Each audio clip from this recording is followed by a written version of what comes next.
Now joining me, John Haltiwanger. He's a politics reporter for Business Insider. John's written a really interesting piece about the situation in Turkey and Syria, along with impeachment. John, welcome to the Young Turks. Hi there, thanks for having me. Yeah, great to have you here. John, I hope we can get to impeachment in a second, but I got to talk about your article about Mike Pompeo saying that if necessary, we might attack Turkey. What? Turkey's the second largest military in NATO, our top alliance. Do you have any idea what he's talking about? Is that even remotely possible that two NATO countries would go to war? I mean, your reaction was precisely my reaction when I saw the headline. CNBC originally reported it, and I really had to read through to make sure that's what he said. I mean, it is shocking because they're essentially saying they would attack Turkey over an invasion that Trump gave a green light to. The humanitarian crisis that we've seen in Syria over the past 2 weeks or so was a direct product of Trump abandoning the Kurds, and the allegations of war crimes we've seen from Turkey against the Kurds is also a direct product of that. So if they're saying that they would attack Turkey over that, they're essentially saying they would go after, as you noted, a NATO ally over a situation that's their fault. And in the process could really put NATO in quite a quagmire and a paradoxical situation, given Article 5, the core principle of NATO, is that an attack on one member is an attack on all. And if two members attacked each other, who knows what could happen? But in that case, according to Mike Pompeo, it would be America attacking Turkey. So would France, UK, Germany, et cetera, have to go to war against America? I mean, this is insanity. This is like a hypothetical that you might bring up in an international relations course, but this is actually real life that we're talking about here. So I really don't have the answer to that. This is unprecedented territory, and it's incredibly confusing on top of the already convoluted situation that we're seeing in Syria. But John, there is one thing that's clear, right? That if America, even threatening to go to war against another NATO ally, let alone actually doing it, well, there is one country that loves that kind of talk, and that's Russia. They have got to be incredibly happy about these developments. Yeah, I think Russia is having its best month ever. They solidified a deal with Erdogan today, where they're basically going to get to share the northern Syrian border. Meanwhile, Trump is tweeting about good news regarding Turkey and Syria. I'm not sure what he's referring to. I'm not sure if he thinks it's good news for the US that he's pushed a NATO ally into the arms of Russia on top of abandoning another ally, amid reports of the use of chemical weapons against that ally, the Kurds I'm speaking of. Russia's having a great time right now. They already were a dominant player in Syria, but the US moving aside really means that their dominance is solidified. So Putin's pretty happy.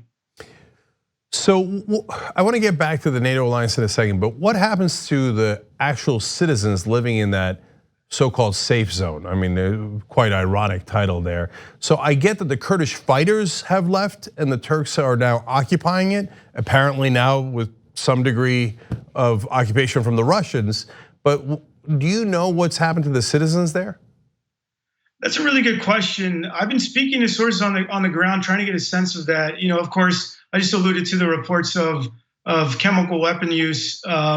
This was white phosphorus munitions and napalm, and these weapons are not technically banned in a conflict theater, but against civilians, that's more dubious territory. And there's evidence that they have been used against civilians, that kind of suggests to me that life for the civilians, not the forces, could be pretty tough there. The Turks view the YPG as terrorists and could view civilians with suspicion as well in terms of having sympathies to the SDF and the YPG. I mean, you raise a really interesting question that I don't really have a simple answer to. Yeah, and because look, there's a lot of complexity here. Israel also has used white phosphorus in the past, and then America goes, oh, white phosphorus is awesome. No problem when Israel used it. They're using it against terrorists. When Turkey does it, they say we might attack you and cause the complete breach of NATO by starting some sort of insane conflict that can't ever get resolved. That makes no sense. On the other hand, when Donald Trump says, well, Turkey's cleaning out that area, well, that sounds like ethnic cleansing. And yet, well, are we supposed to be happy about that? I mean, it's, again, I can't see a single win in this scenario for the actual American interests. No, I think this is a massive loss for the US in terms of strategic interest, political interest, and US credibility. I mean, I just had another article come out today on how this actually plays into the hands of the Taliban, because right now, Trump recently abandoned peace negotiations with the Taliban, and we've just learned from a New York Times report that the US has quietly withdrawn roughly 2,000 troops from Afghanistan in recent months, and that was supposed to be big leverage in these recently abandoned peace talks with the Taliban. And a Taliban negotiator has actually said, he's even criticized Trump's Syria retreat and kind of alluded to the fact that it plays right into the hands of the Taliban and shows, the Afghan security forces the US has been allied with, that they really have no reasons to trust the Trump administration moving forward in these talks. So see, John, I'm a progressive, and I don't mind us getting out of the Middle East. In fact, I look forward to that. But for God's sake, we've got to do it with some degree of rationality. So, sure. I mean, Donald Trump is so all over the place. Oh, I'm going to bring the Taliban to Camp David. What? Oh, never mind. I'm going to retreat from Afghanistan and give the Taliban leverage. It seems like there's absolutely no rhyme or reason. So that leads me to my question. Seriously, who's in charge of the American government? Because right now there's a report out that the military, the Pentagon, is planning an immediate withdrawal from Afghanistan in case Donald Trump does it on a whim. Pompeo seems to be saying the opposite of Donald Trump. Bolton used to say the complete opposite of Donald Trump on a regular basis. He's out, but Pompeo's still in. Who the hell's in charge? That's a very important question. I mean, there's absolutely no coherency to the foreign policy at the moment.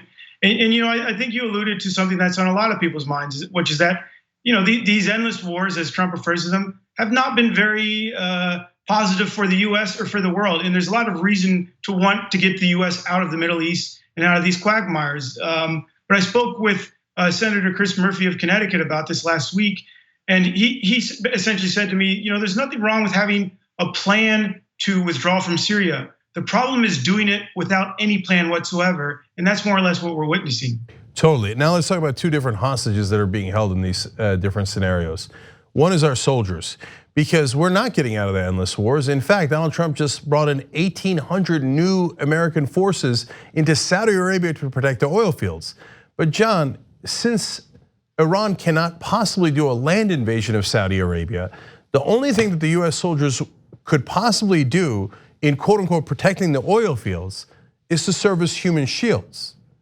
So is it now American foreign policy that we will put American forces as human shields on Saudi oil fields and Syrian oil fields? I mean, it seems to be the same as it ever was, in that we are placing oil and natural resources above human lives. We've also seen in the past day or so, Defense Secretary Mark Esper has signaled that the US might try to keep some troops in Syria to guard oil fields against a resurging ISIS, which also acknowledges the fact that ISIS is not in fact defeated despite Trump's claims. So, there's really not a coherent message whatsoever. Trump is saying that he's ending endless wars, but no, you're right, he's not. He's actually increased America's footprint in the Middle East since entering the White House, especially in the Persian Gulf and in Saudi Arabia, to counter threats or alleged threats from Iran.